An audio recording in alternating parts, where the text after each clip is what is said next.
Ms. Carasola. Here. Ms. Carr. I'm here. Mr. Corey.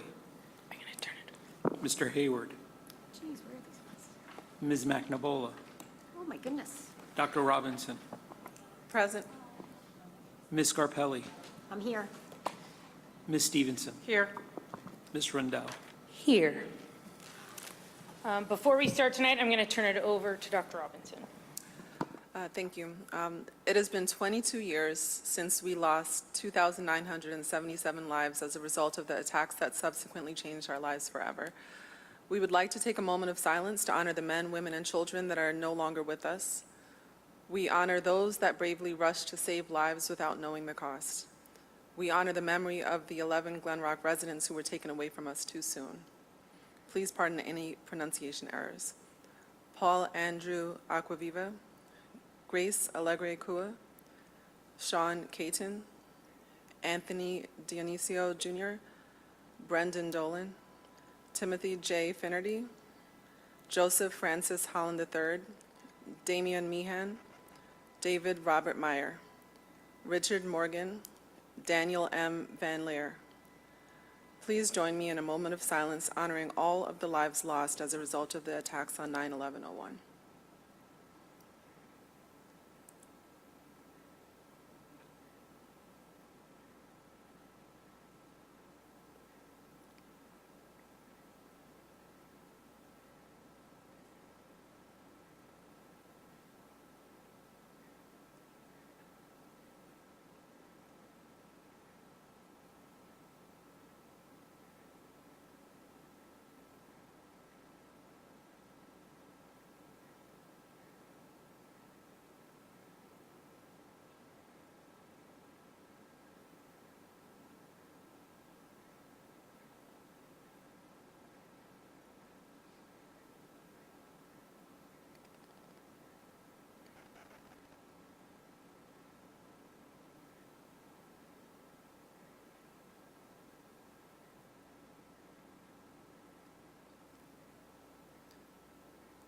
Thank you.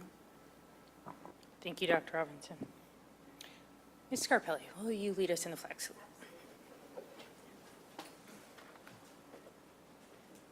I pledge allegiance To the flag of the United States of America and to the republic for which it stands, one nation, under God, indivisible, with liberty and justice for all.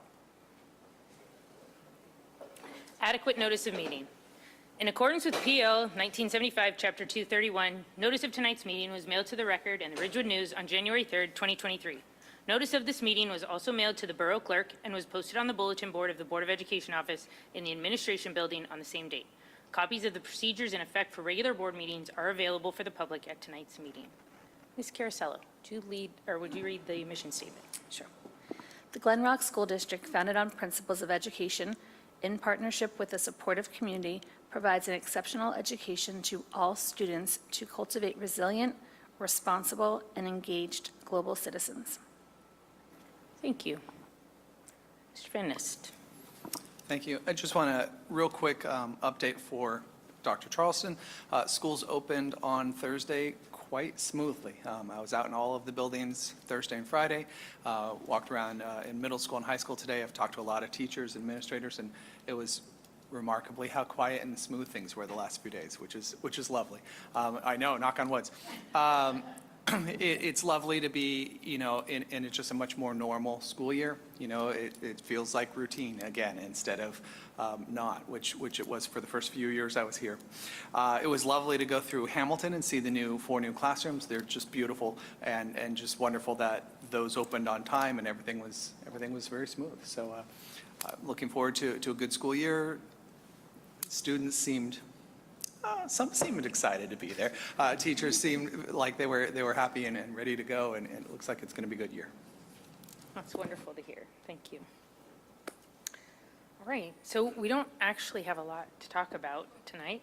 And the first thing that we're going to do is actually a vote, which we don't like to normally do. But these are all 3 of these things that we need to vote on tonight. So can I get a motion to discuss G1 through G3?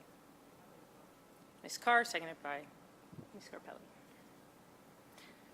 All right, so I'm going to ask actually, Mr. Canellis, do you want to start with appendix G3? G3 is just a very last minute, as in like this afternoon late. It came across that our non-public in the borough was not notified of some funds that were available to them under the ARP IDEA grant. And so we just did a quick outsourcing agreement with Bergen County Special Services so they can try and get that money spent by the 31st of the month, which is the closing date and liquidation date for the grant. So that's why we rushed it onto the agenda. Does anyone have any questions? So just so I understand, this grant goes back to basically the beginning of COVID-related funding? That is correct. Okay, and so let's hope they get to use this money. Yes. In the next The year. idea is they're going to use it for their September, what they would have used their IDEA money for in September under the general grant. They're going to go under the ARP grant for the month. Thank you. Anyone else?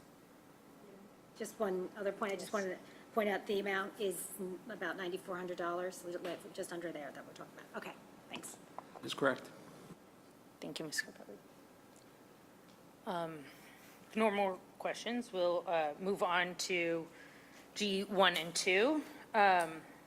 So I think let's start with Appendix B. I think that's G2, district goals. Does anyone have any comments about the district goals? Not the board goals, but the district goals. So Appendix B. Ms. Carr.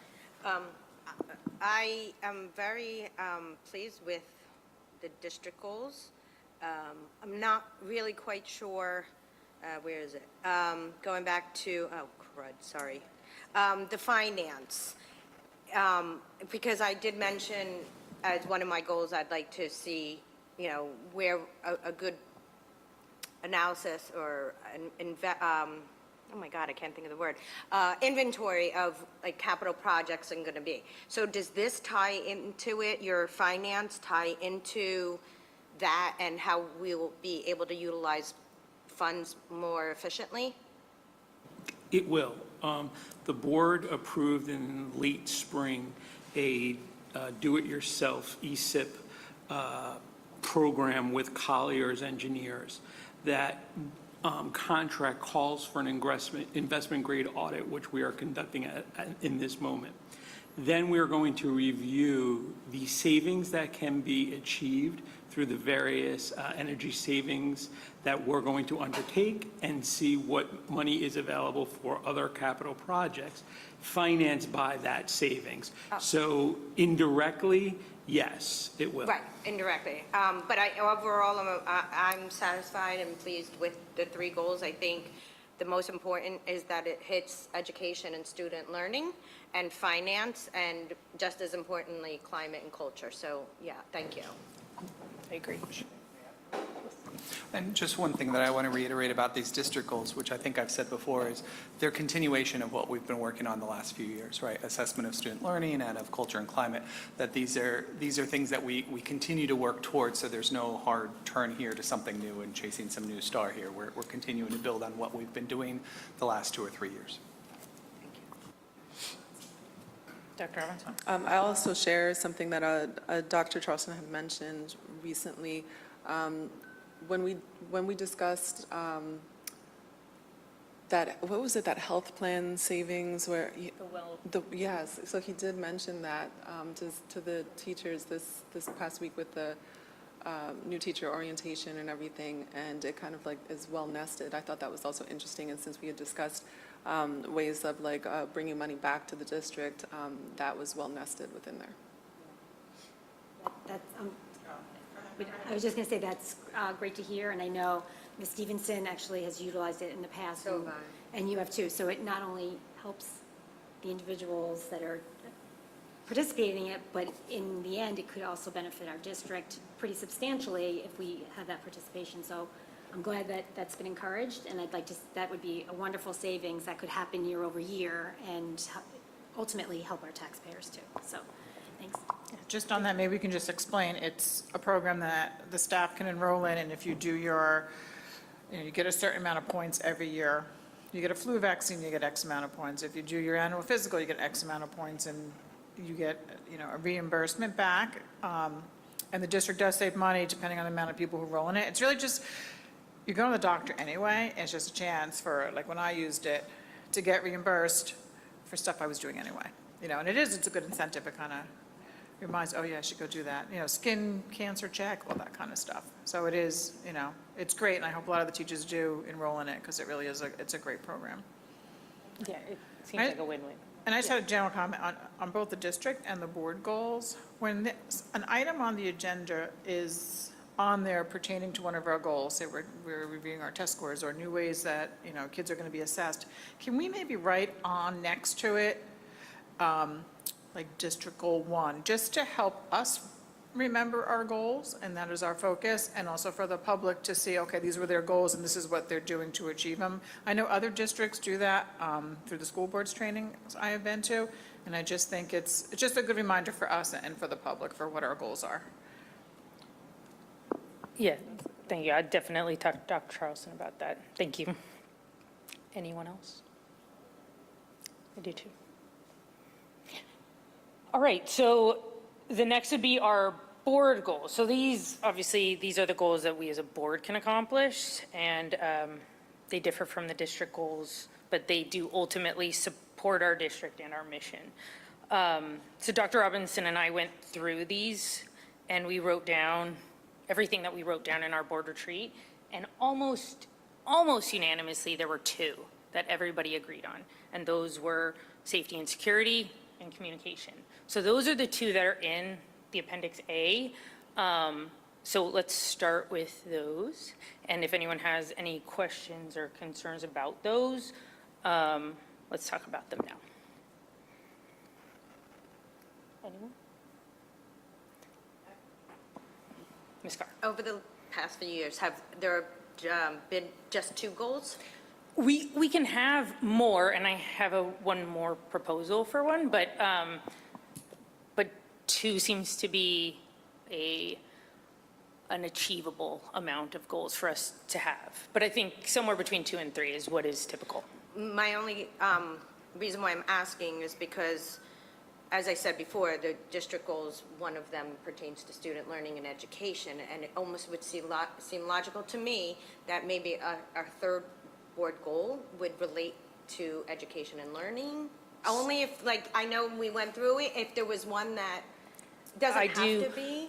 I hear your point. My only pushback on that would be that we don't necessarily get into that. We do support all of our district goals, and that's what they're supposed to be doing. But I don't know where our role in making that an issue would be. Gotcha. But I definitely believe that we are supposed to support that. But if people feel differently, that makes sense. definitely That understand. makes sense. I know one of the items we talked about, I think, was around career exploration and just kind of being innovative. So I wonder if there is a way just to talk about empowering the administration to be innovative I don't know. It was a big part of our conversation. I remember about the career exploration early on, and just kind of not shift, but. Well, I think one of the things to think about this is, if you set for yourself a goal of innovation and career, what would you specifically As a do board to member. support that as a board member? Right? So Gotcha. these are the goals that are for the 9 of you to do this year. And that's where it gets tricky is if you, I understand the intent there, but what would the 9 of you do for career and exploration? Pressure you to find. Right, so that's the tricky, that's the tricky. That makes more sense when you explain it like that. Right, I mean, because These are we the are, goals for the 9 of you to Right. work on this year. right. At the same time, I do believe Mr. Van Nest will sort of talk about our program of studies and what we're doing. And if we have questions at that time, we should have a discussion about what it is that we think, and they can have their discussion with us on what that means for our students. And I would also say that at any point in time, we actually could do that. So if there's anything that we have either personally feel very passionate about, or as a group we feel passionate about, we're always able to add focus to those issues without necessarily tying ourselves to a measurable goal that we can achieve or not achieve based on our individual power. Sure. So, What was your third one? all right, so my third one, and it really was just because it was at the end of the board retreat and the end of the discussion. So I just wanted to make sure that it wasn't something we forgot, and it was more something that we didn't want to include. And that was our negotiations on the GREA contract. So I know it's not necessarily everyone's top pick, but I was going to ask Mr. Van Ness to read a proposal of that, and then we can discuss it, and we can say yay or nay. I'm happy either way. It doesn't really affect me either way. Sure. So for the title of it would be negotiations, and the goal reads tentatively, the Board of Education will work with the Education Association to negotiate in good faith and ratify a successor contract to the expiring collectively bargained agreement that serves to mutually benefit school professionals and support staff, taxpayers, and students. Can we talk? Ms. Carr? So I would definitely support that, but the problem is I'm conflicted. So if we were to put it in, I'd have to abstain from all the board goals, and I don't want to do that. So, and I know that Dan is in the same boat, so that's just a selfish consideration, I'm going to be honest with you, because I do want to support the goals, and of course I support any negotiations, so that would have to be looked into. Understandable. Right. You can go first. Mr. Hayward? I think that's, the way I see it, it's already what we do. And we already have that. That's not a board goal, that's a goal. That's something that should be, it's a responsibility. So I don't feel like it should be on a document like this as a goal, because if we didn't have it, does that mean we're not working collaboratively? We're already working collaboratively. I hope everyone agrees with that, union and everyone included. And I think I'm looking forward to having a good year where we all work together to do what's best. So I get uncomfortable with that as a goal. It just, it feels like posturing versus, we're all in support. So, it's not a conflict if we're all in support. Stevenson? I agree with Ed saying, because when you enter negotiations, the assumption is that everybody's going in good faith, both sides, or whomever is doing this negotiation. So I don't know that we necessarily have to put that down as a board goal, because it's what should happen anyway. Anyone else? I can talk specifically. I know that I agree with generally what you're saying, and I also know that we had discussed various things that the community has consistently brought to us about either the way that the teachers are paid or the way that, the scale is written and like all kinds of things like that. So I think the intent behind talking about the negotiations and putting that on like the list was kind of like, okay, we are just showing and highlighting to both the community and the GREA that we recognize that there are some things that we should do as a team to adjust. More like that. What are your thoughts? Well, I did also want to point out that I feel like on the other side of this table, I don't know if everyone believes that there's good intent. At least when I sat on that other side, it didn't feel like that. So I think publicly saying that that is the goal is actually, it does mean something, and it means something to our community and to our teachers. But I'm Listen, willing to hear. It absolutely means something, without question. We should make sure people are aware of that. But to me, that's goal number 2, communication. That's communicating, just because we're selecting these 2 goals doesn't mean all the other things we spoke about aren't important. As a board, we're working on all this stuff. These are 2 specific goals that we put on paper to achieve. These are the most important things that we're trying to achieve. And that, to me, that is one of the most important things that we are trying to achieve this year. But did you have something to say, Ms. Carpel? Yeah, so initially, when we talked about our board goals, I thought, oh, wow, that's a great goal. Of course, like, we're starting negotiations, we should talk about it. But then I remembered, I think back with a previous superintendent, we actually had talked about making that a goal, and the discussion was that what Ed said was actually, we do enter into negotiations in good faith. So by us stating that as a goal, we're implying that we didn't go in with good faith before. So I understand saying it out loud and having it on paper is sending a message to the community, but I feel like Mr. Hayward said, I don't think it's what we should be doing, because it is negotiations. Both sides are coming to the table in good faith, and that's just what we're supposed to be doing. And negotiations are confidential, so then making it frontline, we can give updates vaguely to the public of our negotiating timeline as the year goes on, and I think that's communications. But I don't know if it should necessarily be one of our My only goals. counter to your point is that safety and security of our children and our buildings are of utmost important, and it is what we do as well. So putting that as a board goal is exactly the same thing, but I think of goals as like things that we chase and we need to achieve, like we're maybe not there fully yet. And I know that there's been a lot of, the communications we all agree on, right? Safety and security, we've heard a lot from the community about that, and we've talked amongst ourselves about, having a presentation on it. So those to me fit that like goal. Can we get there? Yeah, and yes, we can, and it's here. But the negotiating, that is our responsibility, and it's not a goal, it has to happen, and we should do it in good faith. You're absolutely right. It's how you enter I it. So- disagree that they're different, but I hear your point. But I just don't Ms. feel like Carr? it's a goal, So I completely, this is why I like having conversations, because the back and forth dialogue. So I agree with you as far as safety and security is. So then maybe we need another board meeting, and we need to review some of the other ones, because I know, like, finance, the budget could be a goal, but then again, like, on the flip side, finance is our responsibility. So really, we have to explore, what is it as a board, our goals? Do we want them to be, and reinforce something that we are already doing and make it stronger? So, or just continue safety, security, or, the contract negotiation. I'm almost done it.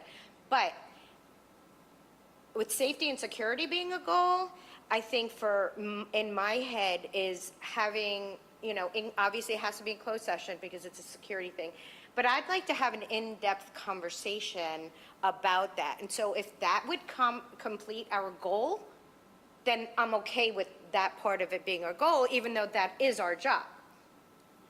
That's the difference in my head. Mr. Hayward?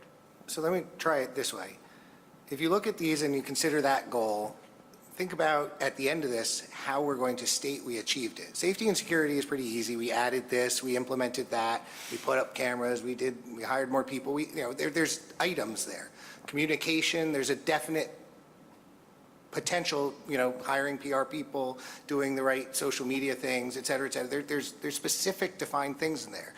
With this third goal, because it's what we're already doing, because it's expected, what are we doing differently that we haven't done before? How are we making this different? And so to me, it's something we should be doing right all the time anyway.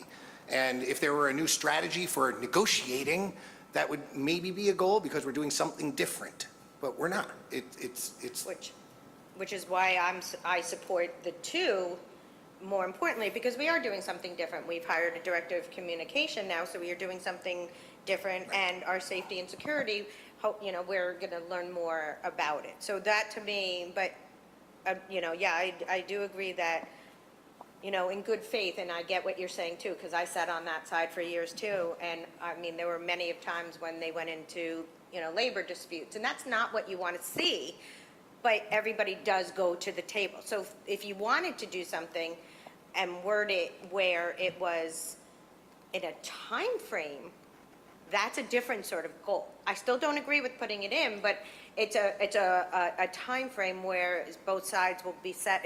That would be a different board goal with regards to the contract, not a general, we're going in good faith. Like what you said, like the non-conflicted board members will have to go to this kind of training so that they're better at, being whatever. I could think like changing it or introducing something else, but it is kind of, I don't know. Sure. So I will take it, and I think we're okay with the two, so let's just vote on those two.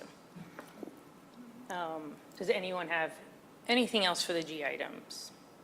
No, but thank you for taking all of our thoughts and Of course. putting them in a cohesive All right. statement. Mr. Kels? Ms. Carasola, Yes. Ms. Carr, Yes. Mr. Corey, Yes. Mr. Hayward, Yes. Dr. Robinson, Yes. Ms. Scarpelli, Yes. Ms. Stevenson, Yes. Ms. Rundell. Yes. All right. So that actually brings us all the way down to other liaisons. Does anyone have anything to bring up? Ms. Carr? I just want everybody to be aware that I have been meeting with the Rec Advisory Board. We do have the monthly meetings. There's not really much that I'm bringing to the table, but there are certain things that I've been hearing I haven't brought back. There was one concern that was easily rectifiable. But all in all, it's really just field usage at this time. So if there's anything pressing or that we need to discuss as a board, obviously, I'll bring it to Sinead or Ms. Rundell and then obviously bring it back to the board, so. But Thank there's been nothing pressing yet. Yes, thank you very much. Any others? Under others? All right, well then I will open public comment. At 7:27, you have 3 minutes. Please state your name and address. All right, seeing no public comments, I will close public comments at 7:27. And I need a motion to adjourn. Ms. Stevenson, seconded by Mr. Hayward. All in favor? Aye. Meeting adjourned. Thank you.